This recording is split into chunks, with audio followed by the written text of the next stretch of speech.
Welcome back, TDN Live, Week 7. It's time for Beasters and Sleepers. I am joined once again by the Red Riders, John Hash. How you doing, John? Thanks for coming back.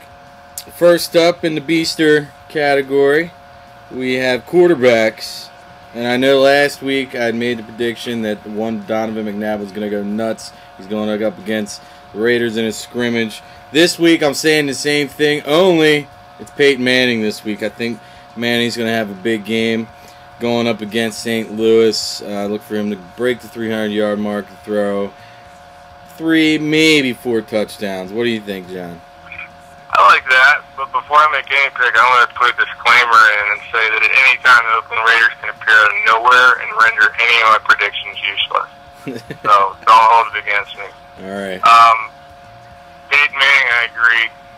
Rodgers, I think, could be another possibility up against Cleveland. And then, yeah, it's between me and Roethlisberger might have a day, too, because Minnesota's secondary's hurt.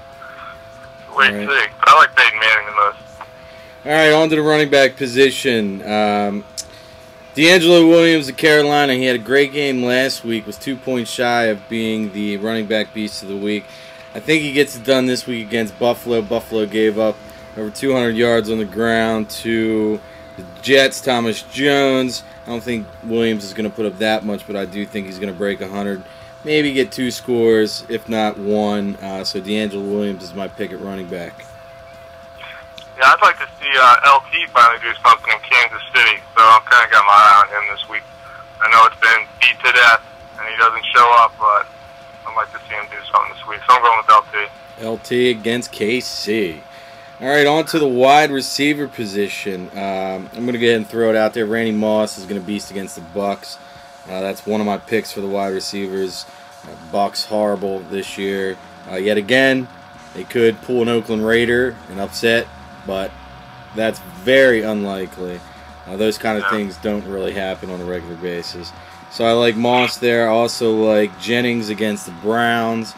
Yet again, Browns a struggling team. Jennings is listed as probable, I think, at this point, but he most likely will play.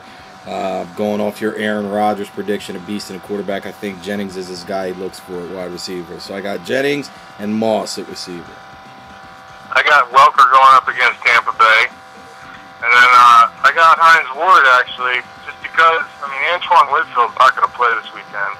In Minnesota, they got Sergio Griffin back there, but I think it's going to leave a couple options open. And the way Pittsburgh's been swinging the ball, I actually think Hines Ward might come out of this with another big day. So I'm going to go with Welker and Ward. All right, Welker and Ward at wide receiver. Tight end.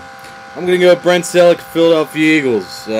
Eagles got to bounce back this week. Selleck's their #1 receiver. I think he'll, at least a touchdown, 80 yards or so, about 5 or 6 grabs. McNabb's going to spread the ball around, but I like his matchup against the Washington linebackers. So I'm going to go Brent Selleck at tight end as beast of the week. Take Antonio Gates. I like him in Kansas City as well. Linebackers. Thomas Davis, I like out of Carolina. They got a pretty solid matchup there. He's been a solid start each week. I think he gets it done this week, bakes the 10-tackle mark. I also like at linebacker, who do I have here? I'm just going to go ahead and say Patrick Willis. Why not? He's the top IDP player this year, ladies and gentlemen. He's averaging damn near 30 points a game. So I'm going with Patrick Willis as my other linebacker.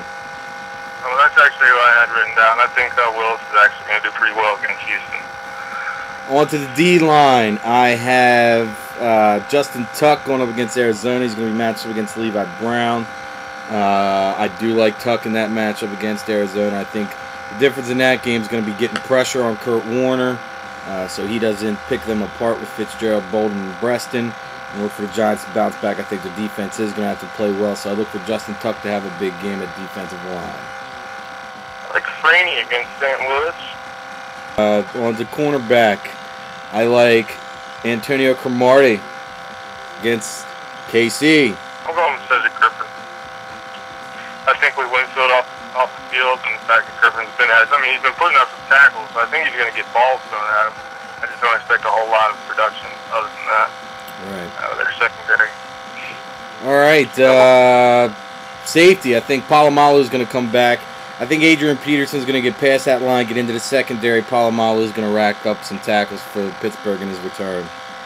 Yeah, I took a look at him too, but I think I'm going to go with Sharper in Miami. I think this is his 6th interception this week. All right, special teams. I like the Bucks. I think New England's going to be putting up a lot of points. They're going to be scoring a lot, and Bucks are going to get a lot of kickoff return yards. I like the Bucks as well.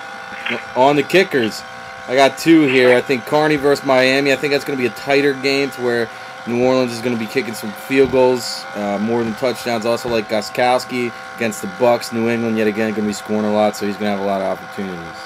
All right, real quick, let's go to sleepers. Quarterbacks is not much out there, so I'm going to go ahead and say Mike Vick gets his first score as an Eagle. If you need a quarterback to pick up, I'm going to go Mike Vick on that one because I don't like Russell and I don't like Anderson. So Vick's the only one out there that's probably going to touch the ball. So Mike Vick. I think Fitzpatrick's a possibility because he might get a start this week. Edwards isn't going to go, it's looking like, so it might be Fitzpatrick. And you never know, they still might start Vince Young one of these weeks coming up as well. So keep him on your radar. You never know. All right. But yeah, and I got Vick on there as well. So, but I'm going with Fitzpatrick. All right, real quick, running backs. I got Tashard Choice. He said he's going to be getting more carries in Dallas. Jones and Barber have been banged up, so I think Tashard Choice is a good pickup there at running back. I actually like, people are going to think this is crazy, but I actually like Ricky Williams. And, I mean, he's been getting a lot of touches between him and Ronnie Brown. He's been having, like, I don't know, like 180 yards a week. He's getting passes, he's getting handoffs. He's just getting his share of the ball. He's averaging 22.2 fantasy points a week. So I don't think it's a bad one. Stick him in there. He'll probably get an average amount of points, I think, this week. All right, real quick.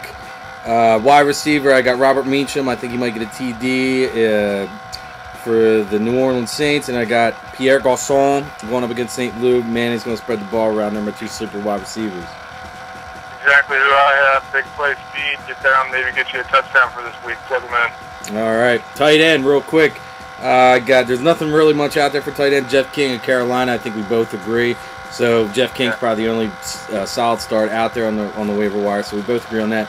D-line, I like Charles Grant going up against Miami. I think he can have a big game. What do you got?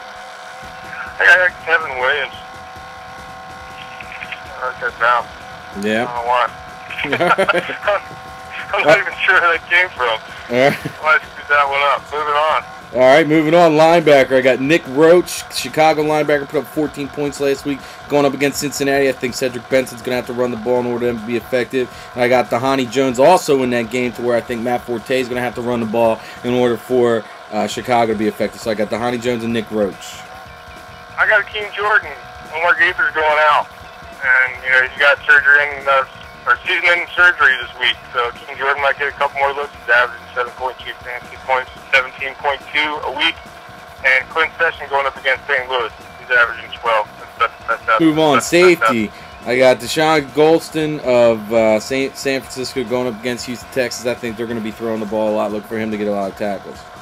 Exactly what I got. All right. Well, there you go. See, great minds think alike. Cornerback, I got Brandon McDonald, Cleveland, going up against Green Bay. Yet again, I think Green Bay is going to be airing it out against Cleveland. Look for McDonald, get some pass deflections and some tackles. Darrell Revis hasn't been doing too bad. He's averaging some points there. Special teams, there's nothing out there but the Colts. So if you need a special teams, just get the Colts. A kicker, I got Shane Graham, Cincinnati, going up against Chicago. Yet again, I think that's going to be a close game. I think it might come down to field goals, and Graham gets the upper hand there. Yeah, I don't think there's really any kickers out there I'm interested in, so I'm not going to comment on that position. And it's kickers. Who gives a shit, right? Exactly. All right, ladies and gentlemen, that has been your Beasters and Sleepers for the week. Thanks again to Red Rider for joining me here on the program. Anytime. Here we go again.